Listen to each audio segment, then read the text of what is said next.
আসসালামু আলাইকুম প্রিয় দর্শক, অন্নমঞ্চ অনুষ্ঠানে আপনাদের স্বাগত জানাচ্ছি। এমন কি দিন আসবে যে আমাদের খুব দ্রুত সময়ের মধ্যে দেখতে হবে? দ্রুত সময় বলতে কালের বিবর্তনে 2-4 বছর কিছু না, যে এখনো বিএনপি জামাত একটা সমঝোতার মধ্যে দিয়ে সংসদে চলছে। স্পেশালি আজকে জামাতের আমিরের সঙ্গে প্রধানমন্ত্রী আলাদা দেখাও দিয়েছেন। এই যে আন্ডারস্ট্যান্ডিংটা, এই আন্ডারস্ট্যান্ডিংটা যখন আওয়ামী লীগ এসে ঢুকে যাবে, আওয়ামী লীগ যে কোনো ভাবেই হোক, তার এই নিষেধাজ্ঞা প্রত্যাহার হোক আর না হোক, আওয়ামী লীগ তো ঢুকবে। তার মাজা ভেঙে দেওয়ার চেষ্টা করেছেন ওসমান, ক্ষতি হয়েছে। আমাদের সামনে যে আলোচনা, সে আলোচনায় বলা হচ্ছে যে 24-এর গণঅভ্যুত্থানে আওয়ামী লীগ সরকারের পতনের পর রাজনৈতিক প্রেক্ষাপটে যে পরিবর্তন, রাজনৈতিক প্রেক্ষাপটে পরিবর্তন এলেও দলটির অভ্যন্তরে শেখ পরিবারের প্রভাব এখন অটুট রয়েছে।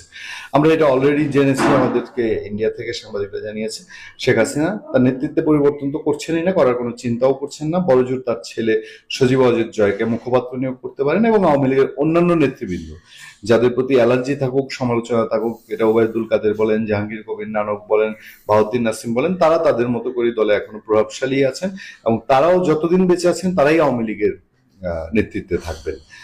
2024 সালে 5 আগস্ট সাবেক প্রধানমন্ত্রী শেখ হাসিনা ভারতে যাওয়ার পর দলটির কার্যক্রম নিষিদ্ধ হলেও গুরুত্বপূর্ণ সিদ্ধান্ত ও বার্তা দেওয়ার ক্ষেত্রে তারাই এখনো নেতৃত্ব দিচ্ছেন। আওয়ামী লীগের দলীয় সূত্র বলছে, সাংগঠনিক কার্যক্রম বন্ধ থাকলেও আওয়ামী লীগ ও এর অঙ্গ সংগঠনের নেতাকর্মীরা বিভিন্নভাবে সক্রিয় থাকার চেষ্টা করছেন। দেশের ভেতরে ও বাইরে অবস্থানরত নেতাকর্মীদের সঙ্গে যোগাযোগ রেখে তাদের রাজনীতিতে সক্রিয় হওয়ার নির্দেশনা দেওয়া হচ্ছে। শেখ হাসিনা আগের চেয়ে অনেক বেশি ডিরেক্টলি তার নেতাকর্মীদের সঙ্গে যোগাযোগ করছে। আপনাদের মনে আছে তারেক রহমান যখন লন্ডনে থাকতেন, তারেক রহমান প্রত্যন্ত চরের ইউনিয়নের বিএনপির নেতাকর্মীর সঙ্গে তিনি লন্ডন থেকে over phone, WhatsApp, Messenger, Telegram বিভিন্ন কিছুতে তিনি যোগাযোগ করতেন এবং নেতাকর্মীদেরকে নির্দেশনা দিতেন কাজ করার জন্য।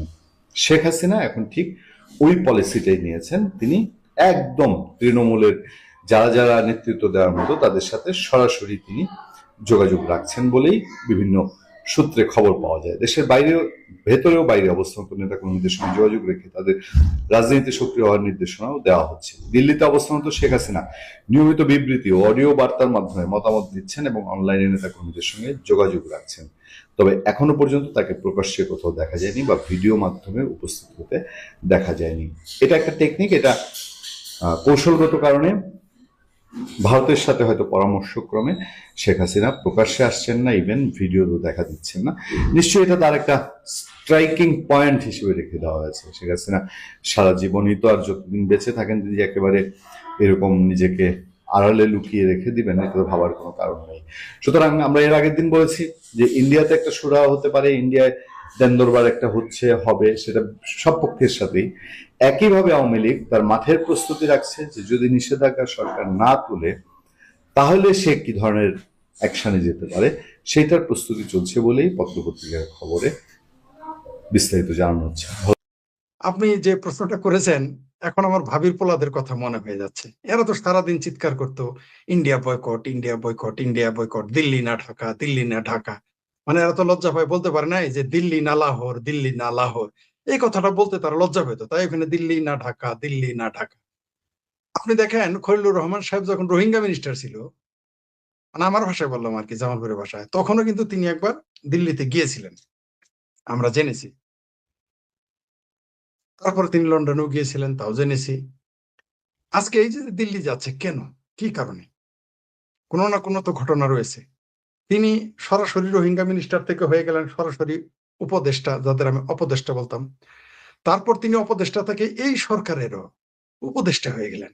সরি, এই উপদেষ্টা থেকে সরাসরি মন্ত্রী হয়ে গেলেন। তা আবার কোন মন্ত্রী? যেই সেই মন্ত্রী না। মানে ভাবাই জানে এত বড় একটা গুরুত্বপূর্ণ পদ যাকে দেওয়া হলো, সেই রজার রহমান বা খলিলুর রহমান বা ব্লেজার রহমান বা রেজার রহমান, যার পাসপোর্টই বাংলাদেশের না, যিনি দীর্ঘদিন থাকলেন বিদেশে, মানে আমেরিকায় থাকলেন। তার বিরুদ্ধে রয়েছে পরকীয়ার অভিযোগ। দেখ, পরকীয়া এখন তো ব্যক্তিগত ব্যাপার, সেখানে হলেও একটা কথা ছিল। সেখানে 2টা হত্যা হয়েছে তার কারণে। ধারণা করা হয় যে এই হত্যার পিছনে তার ইন্ধন রয়েছে, কেউ কেউ বলে। সেই রজার রহমান পালিয়ে গেলেন বাংলাদেশে এই কারণে, যার সাথে পরকীয়া করতেন তার স্বামী তাকে মেরে তিনি আবার আত্মহত্যা করেন। এই ভয়ে তিনি চলে গেলেন। সেই রেজর রহমানকে এই দেশে পররাষ্ট্রমন্ত্রী বানানো হলো। তার জন্য কিন্তু আমি আগে তাকে বলতাম মুসলেকা পররাষ্ট্রমন্ত্রী। তারপরে আমি আমার কথাটা ফিরিয়ে নিয়েছি। এখন আমি বলি তিনি মুসলেকা পররাষ্ট্রমন্ত্রী নন, তিনি মুসলেকা নেওয়া পররাষ্ট্রমন্ত্রী। তিনি এই তারেক রহমান এবং জামাতের আমিরের কাছ থেকে তাদের কাছ থেকে মুসলেকা নিয়ে তিনি পররাষ্ট্রমন্ত্রী হয়েছেন। তো সেই পররাষ্ট্রমন্ত্রী এখন যাচ্ছে ভারতে বা দিল্লিতে, বিষয়টা কেমন হয়ে গেল না? এটা তো আমাদের ভাবির ছেলেরা, আমার ভাবির পোলাদের হৃদয় ভেঙে যাবে। তো তিনি দিল্লি যাচ্ছেন কেন? তিনি তো যাবেন লাহোর, তিনি যাবেন তুরস্কে বা আমেরিকা, যা তার দেশ, সেখানে যাবেন। তিনি দিল্লিতে কেন যাচ্ছেন? দিল্লিতে তো যায় দিল্লির দালালেরা, দিল্লিতে তো যাবে শেখ হাসিনা, দিল্লিতে যাবে আওয়ামী লীগ, দিল্লিতে যাবে ছাত্রলীগ, দিল্লিতে যাবে যুবলীগ। এরা কেন যাচ্ছে আমরা তো বুঝে উঠতে পারলাম না। এরা দিল্লি থেকে কি ইয়ার হাদির খুনির জন্য দিল্লি আক্রমণ করতে চাইলো, সেভেন সিস্টার খেয়ে ফেলতে চাইলো, দিল্লির এম্বাসিতে হাই কমিশনে আক্রমণ করলো। যদিও সে হাদির কথিত খুনি ধরা পড়ার পরে তাদের মুখে এখন বন্ধ। যে যত কিছুই করুক, মানে একটু শব্দটা শুনতে খারাপ শোনা যায়, তাই ওটা বললাম না। আর যতই ফালাফালি করুক, দিল্লি ছাড়া বাংলাদেশের অস্তিত্ব বিপন্ন হয়ে যাবে, অস্তিত্ব বিলীন হয়ে যাবে। আমি বারবার বলেছি, এখনো বলি, আবার ভবিষ্যতে বলবো, যে আপনি আমেরিকার সাথে পাঙ্গা নিয়ে টিকতে পারবেন 2 বেলা খায় পেলেও, 3 বেলার জায়গায় 5 বেলার জায়গায়। আপনি সৌদি আরবের সাথে পাঙ্গা নিয়ে 1 বেলা হলেও খেয়ে থাকতে পারবেন। কিন্তু যেদিন ভারতের সাথে পাঙ্গা নিবেন, দিল্লির সাথে পাঙ্গা নিবেন, আপনি না খেয়ে মারা যাবেন। কেউ আপনাকে ঠেকাইতে পারবে না, কেউ না। ইতিহাস তাই বলে। একটা সরকার 15 দিন হয় নাই, তারেক রহমানকে হাত পাততে হইল ডিজেলের জন্য ভারতের কাছে। উপায় নাই, উপায় নাই গোলাম হোসেন, উপায় নাই। যত কিছুই করো, উপায় নাই গোলাম হোসেন। সেই নওয়াব সিরাজউদ্দৌলা নাটকের সেই প্রখ্যাত বিখ্যাত ডায়লগ, উপায় নেই গোলাম হোসেন, উপায় নেই। যারা আমরা যাত্রা দেখেছি, এই নওয়াব সিরাজউদ্দৌলা, তাদের এটা মনে থাকার কথা। আর আপনি যেটা শিরোনাম দিয়েছেন যে খলিলুর রহমান, এরপর কি যেটা বলেছেন তারেক রহমান যেতে পারে কিনা, এই মুহূর্তেই যাবে না। কারণ এই শীঘ্রই যদি যায় তাহলে সমালোচিত হবে, এই ভয়ে যাবে না।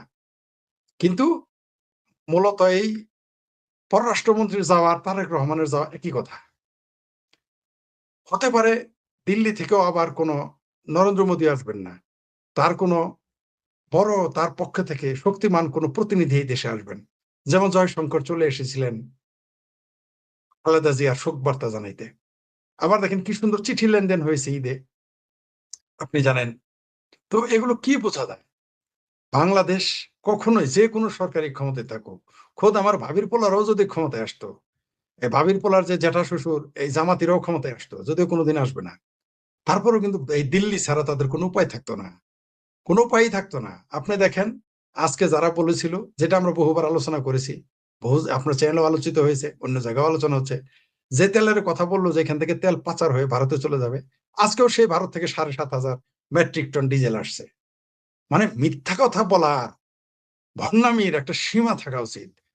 এদের চক্ষু লজ্জা নাই। এই যে মামার দেশ নাকি চামারের দেশ নামে একটা পত্রিকা আছে, রাজাকারের বাচ্চা রাজাকার, যে শ্বশুর বাড়ি থেকে তাকে ঘেঁটি ধরে লাথি দিয়ে বের করে দিয়েছিল দুর্নীতির অভিযোগে মাহমুদুর রহমান। এই মাহমুদুর রহমানের চামারের দেশে কত কথাই না আমরা এই পত্রিকায় শুনেছি। এই পাইপলাইন নিয়ে কত কথা শুনলাম আমরা, কত কথা শুনলাম শেখ হাসিনার বিষয়ে। এমনকি বামপন্থীরা চিকরি করলো যে ভারতকে দেশ দিয়ে দিচ্ছে, ভারতকে। এখন তেল কই থেকে আসে? এখন তেল তো আমরা আমেরিকা থেকে আনতে, আমেরিকা থেকে ডিম আসে, আন্ডা আসে, তেল আসে, কিন্তু ডিজেল আসে কিন্তু ভারত থেকে। পাকিস্তান থেকেও চাল আনে, যদিও সেই চালটা ভারতেরই, দুবাই হয়ে আসছে। কই পাকিস্তান থেকে এক ফোঁটা তেল তো আনতে দেখলাম না। বহু তেল তো ইরান থেকে, পাকিস্তান ইরানের তেল চুরি করে একটা প্রদেশের বৃহত্তর একটা অংশ চলে। ইরানের তেল ব্ল্যাক করে আম পাবলিক, যেমন আমাদের বাংলাদেশ ভারতের সীমান্তে গরু চুরি হয়, গরু পাচার হয়, চাল পাচার হয়, ডাল পাচার হয়, চামড়া পাচার হয়, তারপর পাট পাচার হয়, সার পাচার হয়, বহুবিধ জিনিস পাচার হয়, তাই না? তেমনি ইরান থেকে পাচার হয় কি একটাই জিনিস হয়, ইরানে, মিডল ইস্টে তেল। তেল ছাড়া তো আর তাদের কিছু নাই। ওই তেল পাচার করে চলে পাকিস্তানের একটা বৃহত্তর অংশ। তো তেল আনুক, ওইখান থেকে পাচার করে তেল বাংলাদেশে আনুক। পাকিস্তানের বন্দর থেকে তো আমাদের বন্দর আনা আনুক, দেখি, আমরা একটু দেখি। কই তা তো দেখলাম না। সেই শেষ ভরসা ভারত। তো ভারতের দিকে যেতেই হবে, ভারত ছাড়া আপনার কোনো উপায় থাকবে না। আমরা মইজুর মতো লোককে দেখেছি ভারত বিরোধিতা করে করে ক্ষমতায় গেল, 1 বছর পরে নরেন্দ্র মোদীর হাতে পায়ে ধরে কান্নাকাটি করে পানি পর্যন্ত নিয়েছে, পানি, পানি, খাবার পানি, 3 কাপ পানি। আবারও বলতেছি, 3 কাপ পানি এই নরেন্দ্র মোদীর কাছ থেকে নিয়ে মালদ্বীপের লোকদের চলতে হয়। চায়না থেকে পানি এসেছিল, ওই দেশের লোক খায় নাই, শেষে ভারতের পানি নিয়ে নরেন্দ্র মোদীর পায়ে ধরে মৈর্যকে টিকে থাকতে হয়েছে। আর বাংলাদেশের 1 বছর লাগে নাই, 2 সপ্তাহ পরে ভারতের কাছে যেতে হয়েছে। আর এই যে তৃতীয় নাকি চতুর্থ সপ্তাহ পরে আবারও ভারতের কাছে ধন্যবাদ দিতেই হবে। আওয়ামী লীগকে যতই গালি দেন, যতই গালি দেন, যত গালি দেন, উপরে উপরে ওগুলো আমরা বুঝি, কিন্তু আমাদের দেশের মানুষগুলো দেখবেন যারা অন্ধ সমর্থক, এদের আপনি বুঝাইতে পারবেন না। তারাও জানে, জেনে শুনেই তারা বিরোধিতা করবে, এদের আপনি বুঝাইতে পারবেন না। তবে দিল্লি ছাড়া আমাদের কোনো উপায় নেই। বারবার বলেছি, বরং বাংলাদেশের সাথে দিল্লির সুসম্পর্ক হইলে দিল্লির চাইতে ঢাকার বেশি লাভ। আমি আপনাকে প্রমাণ করে দিতে পারি। কারণ বাংলাদেশের মার্কেট কত? 18 কোটি। ভারত যত কিছু করুক, মার্কেট তো আপনি 18 কোটির উপরে বানাইতে পারবেন না। আর 55,000 বর্গ মাইলের বেশি বানাইতে পারবেন না। ভারত কত বর্গ মাইলের দেশ? ভারতের মানুষ সবচেয়ে বেশি। জি, সালাম নিলাম, আপনাকেও সালাম। আপনার ভারতে 140 কোটির উপরে মানুষ, তাহলে মার্কেট কোনটা বড়? তাহলে লাভ কার বেশি?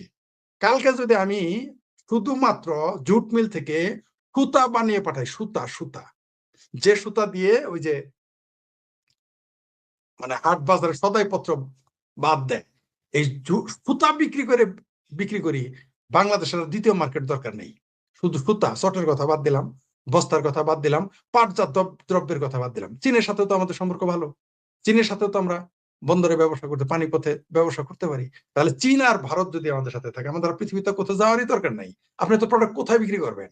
যদিও চীন কিনে না কিছু, চীন তো বলছিয়া না, সে কাঁচামাল কিনবে, চীন কোনো প্রোডাক্ট আপনার কিনবে না, কারণ চীন নিজেই প্রোডাক্ট বিক্রি করে। কিন্তু ভারত তো আমাদের জন্য মার্কেট। আরে ভাই, এই যে শার্টটা দেখছেন, এই শার্ট পাটের তৈরি, পাটের এটা ভাবা যায়, এটা পাটের তৈরি? আপনি ভাবতে পারেন এটা পাটের তৈরি শার্ট? এই শার্টটার দাম কত?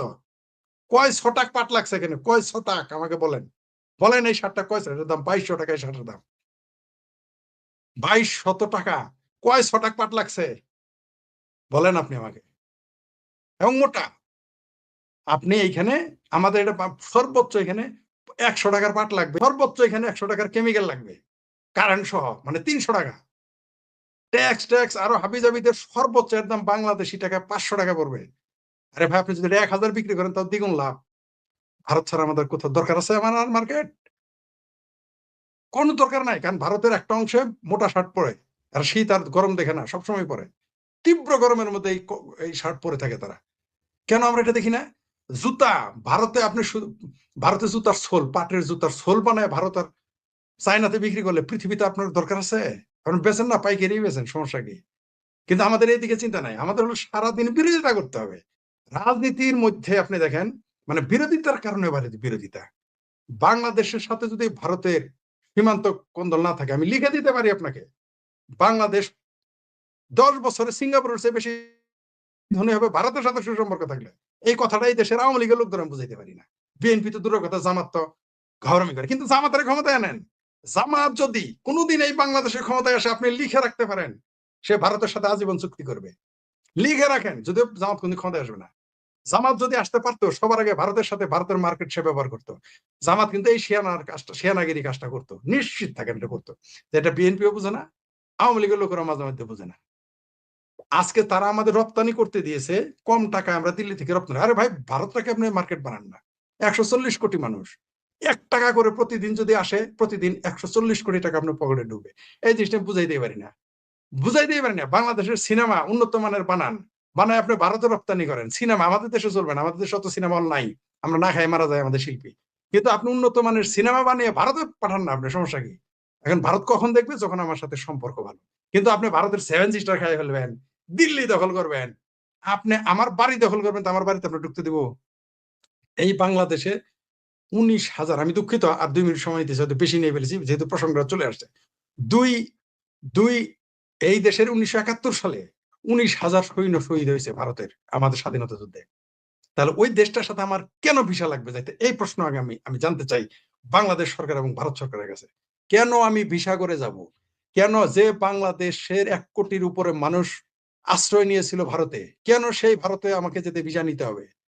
কেন সেই ভারতকে আমার দেশে ভিসা নিয়ে আসতে হবে, যাদের 19,000 সৈন্য এই দেশে রক্ত দিয়েছে আমার স্বাধীনতার জন্য? তার সাথে আমার সম্পর্ক আমার পুত্রের চাইতে বেশি থাকার কথা, পিতার চাইতে বেশি থাকার কথা, মায়ের চেয়ে বেশি থাকার কথা, কন্যার চেয়ে বেশি থাকা। আপনার সম্পত্তি, আপনাদের দুইজনের সম্পত্তি দখল টিকায় রাখতে বা আপনাদের অধিকার অর্জনে আমার সন্তান যদি মারা যায়, আপনার বাড়িতে যাইতে আমার অনুমতি লাগবে নাকি? ভাই দাওয়াত দেন তারপরে যাব। বা আপনি যদি আমার জন্য রক্ত দেন, আপনার সন্তান আমার জন্য রক্ত দেয়, আমার পরিবারের জন্য, জামালপুর জেলার জন্য যদি আপনারা দুইজন রক্ত দেন, জামালপুর যাইতে আপনার ভিসা লাগবে নাকি? না দাওয়াত দিয়ে যাইতে হবে আপনার? কেন তাহলে ভারতকে এখানে ভিসা লাগবে, আমাদের কেন ভিসা লাগবে? কারণ আমাদের মধ্যে আস্থার অভাব। এই আস্থা, রাজনৈতিক আস্থা, এই ধ্বংস কামনা দুই পক্ষেরই ক্ষতি হচ্ছে। অথচ ভারতও লাভবান হইতো, আমরা সবচেয়ে বেশি লাভবান হইতাম। কারণ আমাদের আছে কি আর নিব কি? অর্থাৎ আমার পুঁজি হলো মনে করেন 100 টাকা, আর আপনার পুঁজি হলো 1 লাখ। মানে আমার পুঁজি হলো 1000, আপনার হলো 1 লাখ। লাভটা কার বেশি হবে ব্যবসা করলে? আমার বেশি হবে। কারণ আমার পুঁজি তো 1000, আপনার হলো 1 লাখ, ওইখানে আমার লাভ হবে। এই জিনিসটাই দেশের রাজনীতিবিদদের বুঝাইতে পারি না। তারা সবসময় ব্যক্তিদ্বন্দ্ব, ঈর্ষা, জেদ, সাম্প্রদায়িক চিন্তা থেকে কাজ করে। ভাই ব্যবসার জন্য চীন আর ভারত সবচেয়ে প্রতিদ্বন্দ্বী একটা রাষ্ট্র, তারা কিন্তু ব্যবসা করতে ভুল করে না। আমেরিকার চায়না সবচেয়ে প্রতিদ্বন্দ্বী রাষ্ট্র। আমেরিকাতে কোন, যারাই ফোন দিয়ে কয় সব তো চাইনিজ, আমি তো আর আমেরিকা যাই নাই, যারাই জিজ্ঞেস করি তারাই বলে কয় সব আমেরিকার প্রোডাক্ট। আর বাংলাদেশটা তো পুরাই চাইনিজ প্রোডাক্ট, সব চাইনিজ প্রোডাক্ট আমেরিকাতে। ভারতও, যে ভারতে একদা চাইনিজ বিষয় নিষিদ্ধ ছিল। আমি 2000 সালেও যখন যাইতাম চীনের পণ্য পাইতাম না। 2000 সালেও আমি খুব একটা চাইনিজ প্রোডাক্ট দেখি নাই, কিন্তু এখন পুরো ভারত চাইনিজ প্রোডাক্টে ভরপুর। তাহলে তারা চিরশত্রু হয়ে ব্যবসা করতেছে, আমেরিকা ব্যবসা করতেছে চায়নার সাথে, চায়না ব্যবসা করতেছে ভারতের সাথে। তা আমরা কি দোষটা করলাম? যারা আমার দেশের জন্য রক্ত দিল, যে আমার দেশের জন্য 19,000 সৈন্য প্রাণ দিয়েছে বলিদান, সেই ভারতের নাগরিককে বাংলাদেশে আসতে ভিসা কেন লাগবে? ঠিক আমারও সেই প্রশ্ন। আপনি আমার জন্য রক্ত দিলেন, আমি আপনার বাড়িতে যাব, কেন অনুমতি লাগবে, কেন দাওয়াত লাগবে? আমি বিনা দাওয়াতে কেন যাইতে পারি না?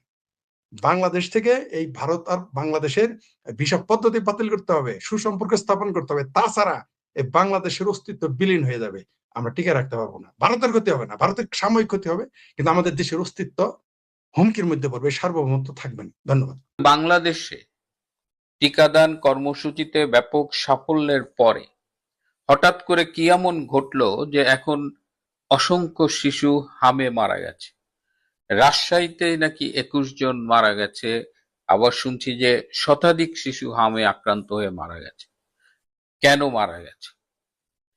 শুধু হাম নয়, খবর পেলাম যে বাংলাদেশে এইডসের আক্রান্ত রোগীর সংখ্যাও অনেক বেড়ে গেছে, HIV পজিটিভ এরকম লোকের সংখ্যা অনেক বেড়ে গেছে।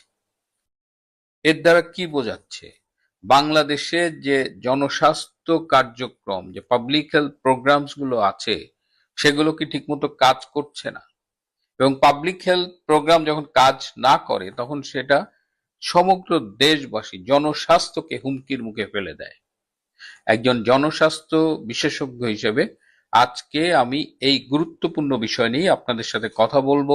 এই বিষয়টি নিয়ে কথা বলবার একটা অধিকার আমি রাখি, কারণ 27 বছরের বেশি হয়ে গেছে আমি বাংলাদেশের এবং বাংলাদেশের বাইরে বিশ্বের অনেক দেশের জনস্বাস্থ্য নিয়ে কাজ করছি।